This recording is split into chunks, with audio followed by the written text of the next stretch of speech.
Hello, my name is Erica, and I'm the dyslexic Trekkie.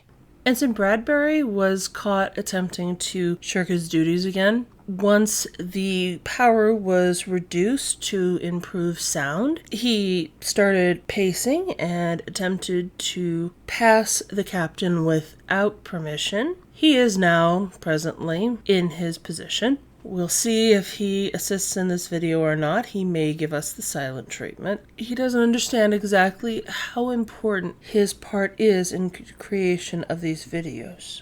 One day, he may understand, and he'll probably still be just as stubborn. Let's start our next Star Trek Analyzed. On the 37th, the premiere for Star Trek Voyager Season 2. The Star Trek franchise tends to end a season with Part 1 and then finish Part 2 in the next season. Season 2 of Voyager was an exception to the rule. The episode starts off with an anachronism. An old pickup truck is seen slowly moving along through space. It's clearly an Earth artifact, but how it got there and what it means is unknown. The truck is beamed into a cargo bay and it's examined. This is when we learn that Tom Paris is an antique cars fan. Given all cars are now antiques, this means he knows all about them. He gets the car running and the crew note the lowering of air quality. That and a message coming out of the radio in Morse code. They find out the source of the code is on a planet not far away and decide to land the ship. That's when they find Amelia Earhart's plane, a bit far from the Pacific Ocean. They also find Amelia Earhart in stasis, along with a few other people from around the same era, and humans living on the planet. This is where the real conflict comes in. Once the crew work out the people in stasis are humans, they are able to be revived. The away team are held hostage when one human turns out to have a gun. The people revived don't believe it's around 400 years. I can't blame them. Once convinced and allowed to the surface, the team find themselves under attack by an unknown population. Once they each work out that the other is human, things change. They befriend the representatives and the crew visits the settlement, something not in the show's budget. An option is opened up that the crew hadn't considered.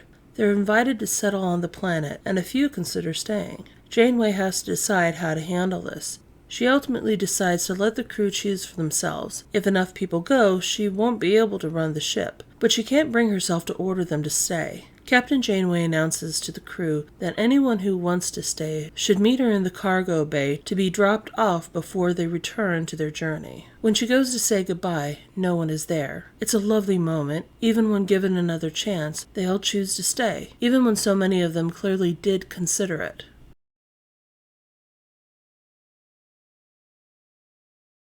Apparently the first sign of something strange in space is rust. It's kind of a cute moment. And valid. Can't have rust without oxygen. But there is one point. I get it. The reading is strange. It's a strange situation, but they alter course to investigate rust?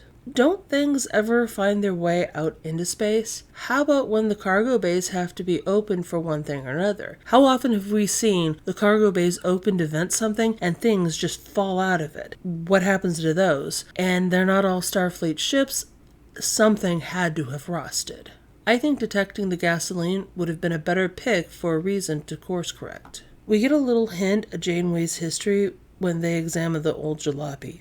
Sorry, sir. She bends down to make a note of the smell of manure. Horse manure, to be precise. We know by now that she's from Indiana, farm country. But I'm from Indiana, a farm backed up to the road I lived on as a kid. I know the smell of manure. I could not tell you if it was cow, goat, or horse, but I can say the ability to make that distinction would say she had some experience not just living on a farm, but working on one. It's subtle enough that I'm not sure if the writers knew they were doing it, but it's kind of a cool detail. I know it's not very mature of me, but I always have a laugh when Paris starts the car. Everyone jumps and covers, assuming some attack, when it's just the car. Did they think it had a gun? But it's lucky Paris is such a history buff. They'd never have found the SOS. All of this was to lead to the main point of the episode. There have been a few times when Janeway has mentioned putting Voyager into dry dock for an overhaul or maintenance, but it's the first time they actually land the ship. You can see she's genuinely excited to do it. This is also something that wouldn't have worked well with the Enterprise D. Its design, as streamlined as it was too top-heavy. In short, it would have tipped over. But Voyager's design is both smaller and more streamlined. Landing it is possible, if unusual. Given how the rest of the episode goes, I have a feeling the budget was spent largely on this one event. But the reason for this story is a long shot. I'd even say flimsy. If it weren't for the season premiere, they would have just taken the team down. I get her hope. There's definitely something going on, but she has to know a car from 1937 is a flimsy excuse to land even with the SOS.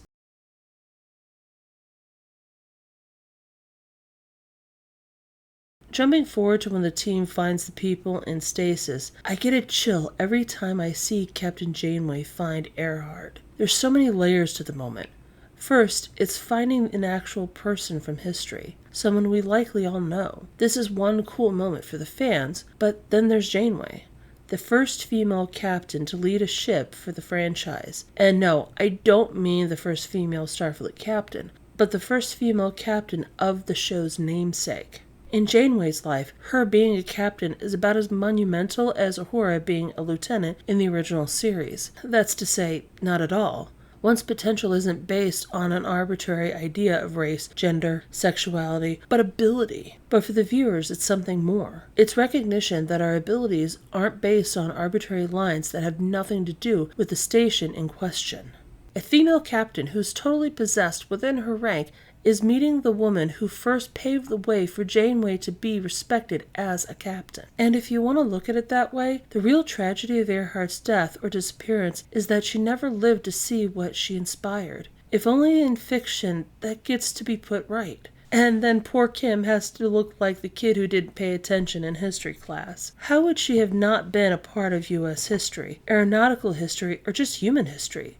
She did too many things in her lifetime, but someone has to be the one to ask, so the next scene can tell the audience, "Sorry, Kim, your sacrifice is appreciated." How else could we get to the point where we talk about the theory of Earhart being abducted by aliens?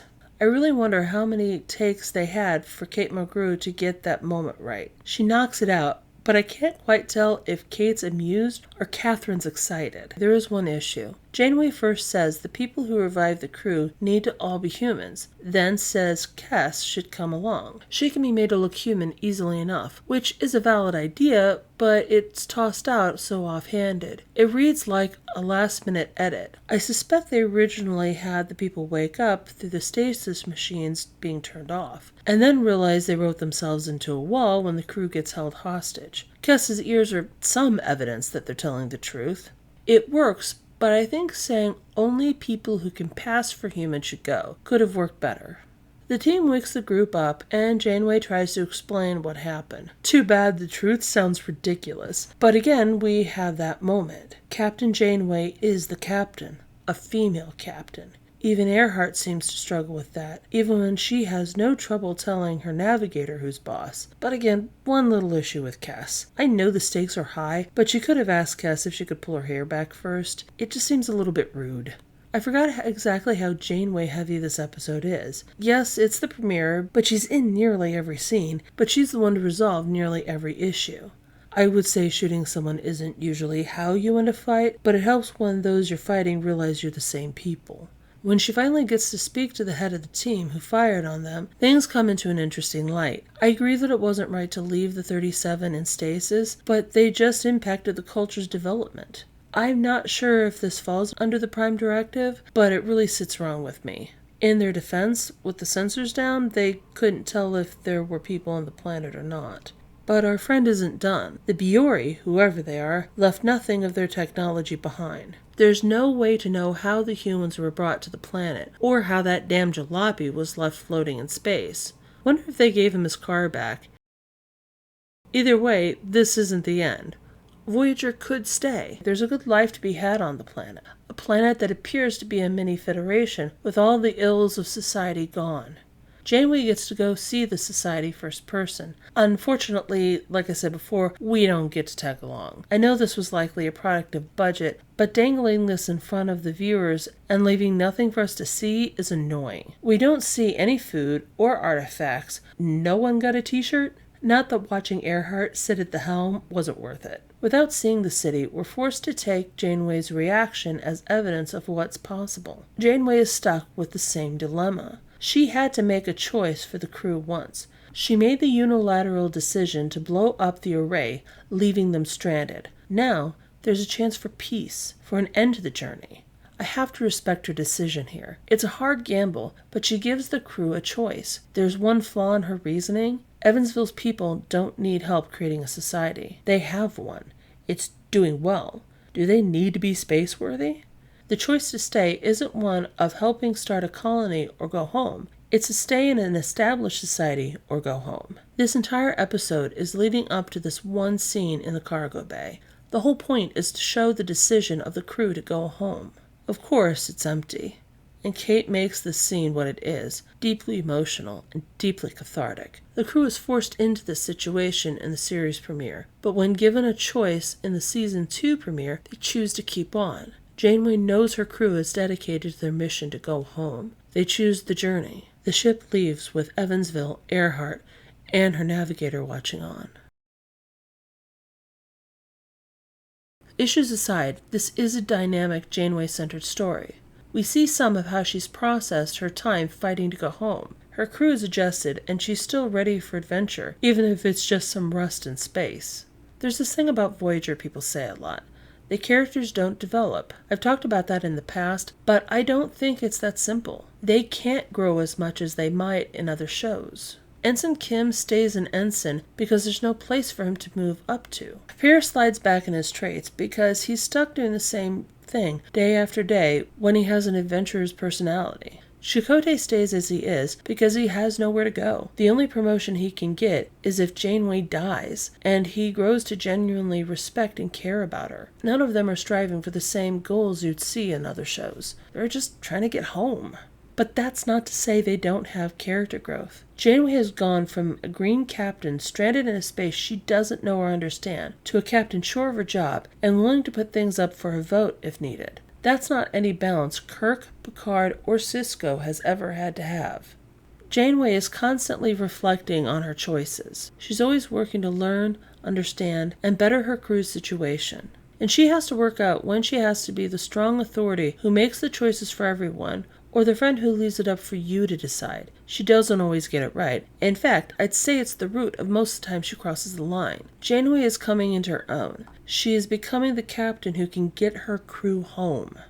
Thank you for watching. If you like this subject, please like, share, and subscribe. If you have any thoughts, feelings, or ideas on this subject, please share in the comments below. Again, my name is Erica, and I'm the Dyslexic Trekkie.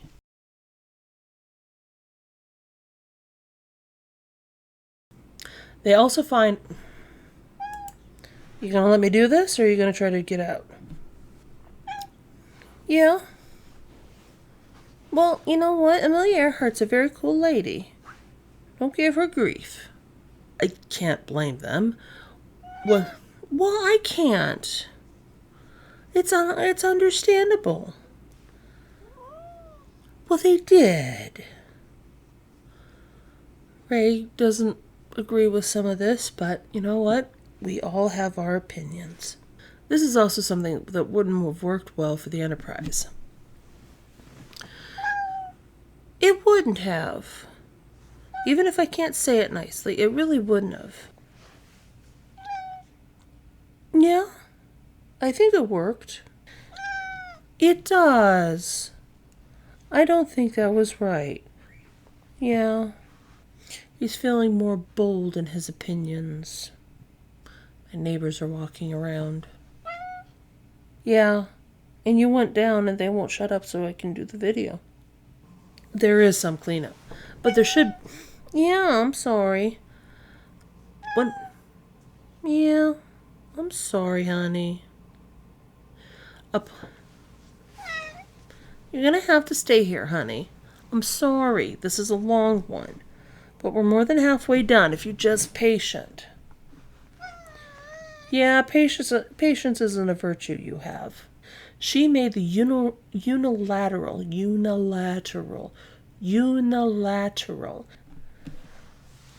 Right, my ear itches. Can I scratch my ear?